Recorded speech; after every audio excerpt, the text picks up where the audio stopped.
Hello! Today I want to take a look and show you guys a bit about editing a photograph using the built-in photo editor in Microsoft Windows. You may not even know that this application exists in a way that it does, and it's actually a bit more powerful than you might have imagined. So, let's take a look. I have a photo that I've brought up here. This is flowers, some tulips from out front, and I'm going to simply double-click on this to open up the viewer. This is now the photo editing photo viewer tool, again, built into Microsoft Windows. You probably have the same one if your system is up to date with the latest updates from Microsoft. And it's got quite a bit going on, but we're not going to cover all that stuff. We're going to focus this video on doing edits to the photo to enhance them, to make them look the way you want, make them sort of look more how they felt to you, which is kind of the important thing about sharing your photographs. It's not so much representing exactly how it looks, how the camera thinks it looks. It's more how it looked to you. So we're going to take a look at doing that with this simple photograph. So from here, I'm going to simply launch the editor. Right here, click Edit, and you can see that the background changes. So now that I know I'm in the editing portion of this little application. So the first thing that it has pre-selected is the crop and rotate option. And you can see this box with grab handles. So this makes it super easy where I can simply start cropping the image, give myself a little bit of space here, a little bit of equal space here, crop out a little bit of this extra stuff I don't want there, and I could simply be happy with that.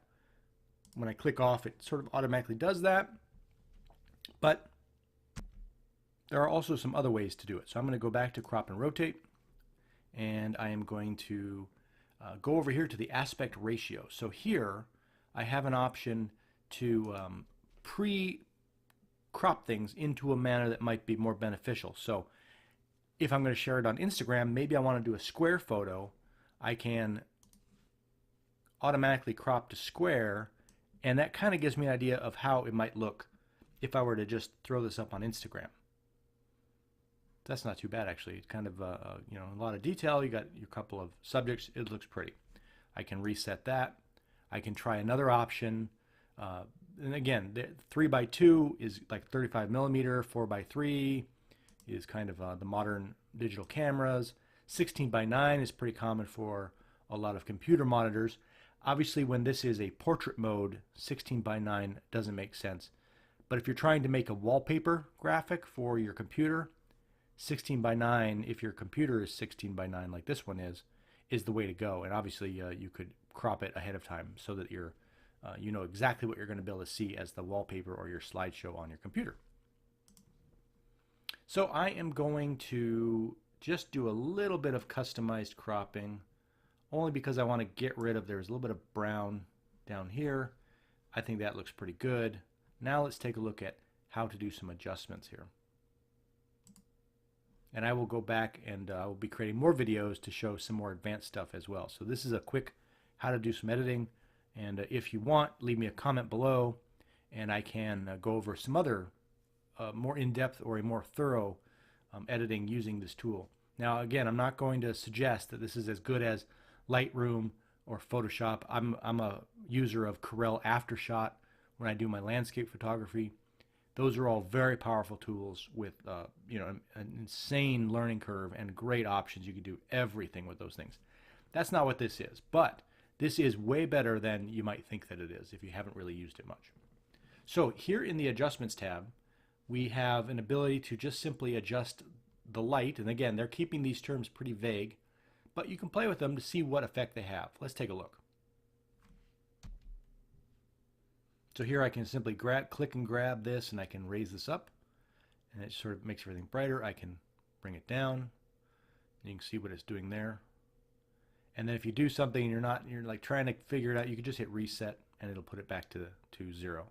Now you also have the option to expand this and adjust individual different aspects of it. So I could decide I want to have take this image of these flowers that is more of a punch in your face and crank up the contrast, or I could decide that I prefer a more subtle look and lower it down a little bit.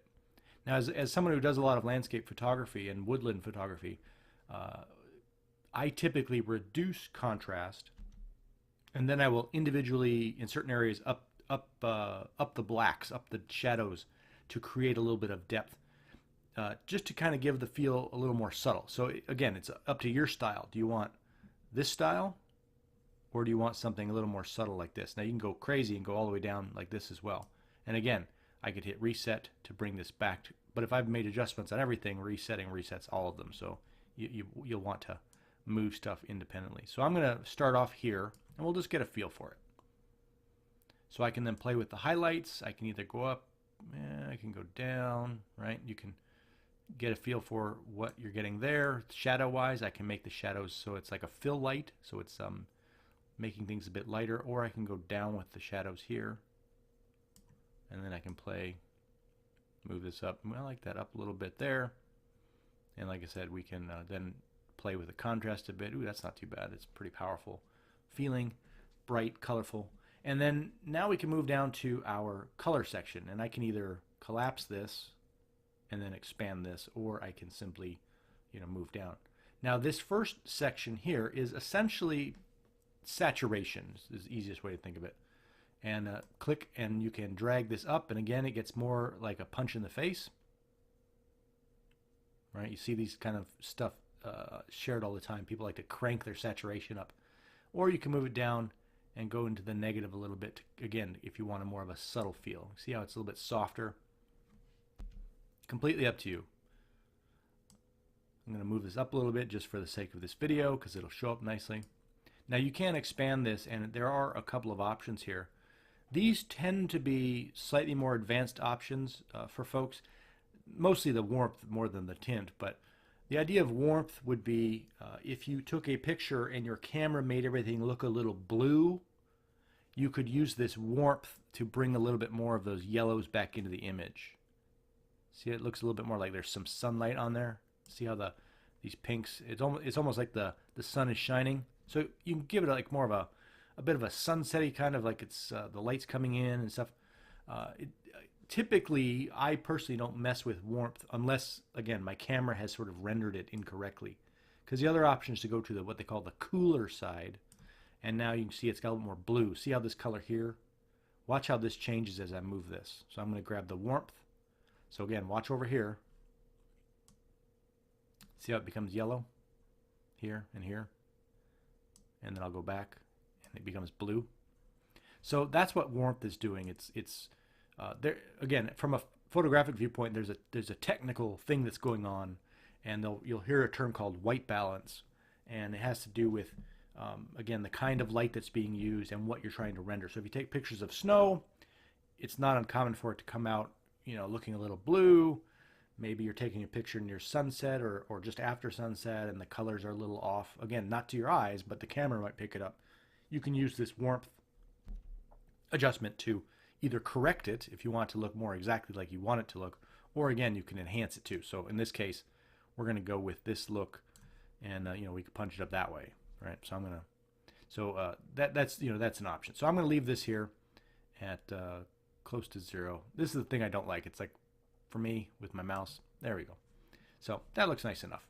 So I've bumped up the saturation a little bit, and as we've talked about here, we played with the contrast a little bit, played with the highlights and the shadows a little bit to kind of enhance our photo. So what I'm going to do here, just so we can see, we're going to do an undo all and then redo all. We can see the sort of effect that we've had on these adjustments. So there's the photo originally, which looks nice, but here's the photo now, which looks better.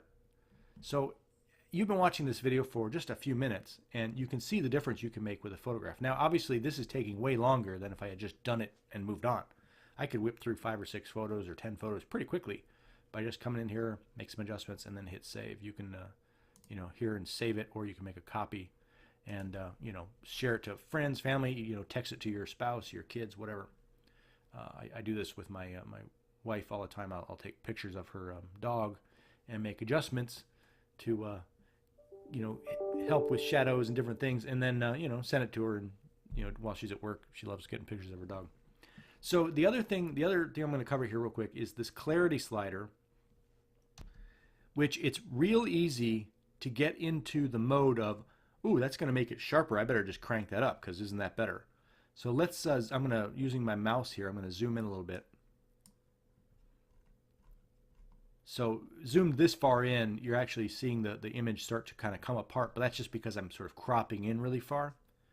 But let me show you the effect that this can have. So if I grab this and start to move it, it's pretty subtle. I'm going to do the move it back, and you can, again, try to get an idea of what it's doing. You can see. See that? So if I go all the way over here, it's kind of gotten softer, like it's a soft focus. And then I come back over here. The key is these edges can start to look a little bit not great. So I'm going to, come back out here. And you can see, now we're going to do this again, you can see the effect it's having. If you look into the shadow areas in here, watch how it gets affected here. See that? So it's not a magic bullet, but if you use it just a little bit, you can make some nice subtle changes that you may in fact like. And I'm going to encourage you not just to always go to the positive and try to make things sharper, more clear. Play around with making things a little bit softer. You go over here, and you can see that this has a nice soft look. This is almost like a romantic image if you were sharing it with somebody. It's kind of like a Hallmark card kind of a thing. And you can go up here a little bit if you want to look, again, more of that punch in the face kind of look that you're after. So just keep that in mind. Now vignetting is darkening around the corners. We're familiar with that if we used old cameras.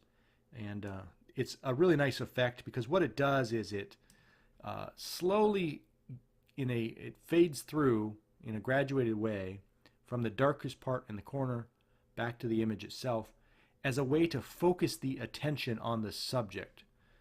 Again, be a little careful. You don't want to just go nuts because you can actually, it'll start to creep into the subject itself, which again, may be exactly what you want, but that's what's happening is the circle is actually getting smaller and smaller and smaller. So if I go back here and then go in, you can see the difference there.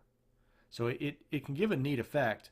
I use vignetting on almost all my photos, but I keep it pretty subtle.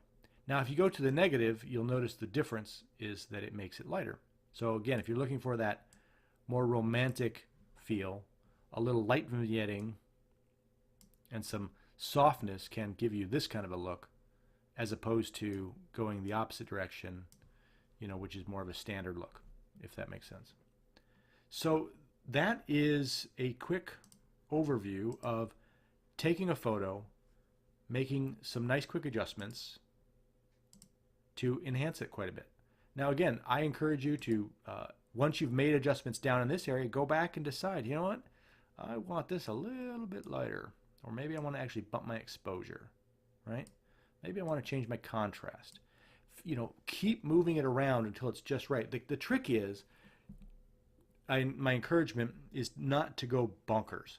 It's real easy to sort of overdo it and just cram everything over here, and we're gonna saturate the crap out of it, pardon my language.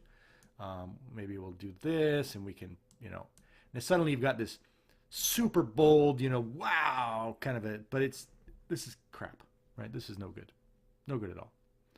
Keep it subtle, keep it classy, and you'll find that you'll have more natural results and results that fit your style and are a little better. So anyway, that's editing photos using the Microsoft's built-in photo editor. And again, I think it's way better than you think it is.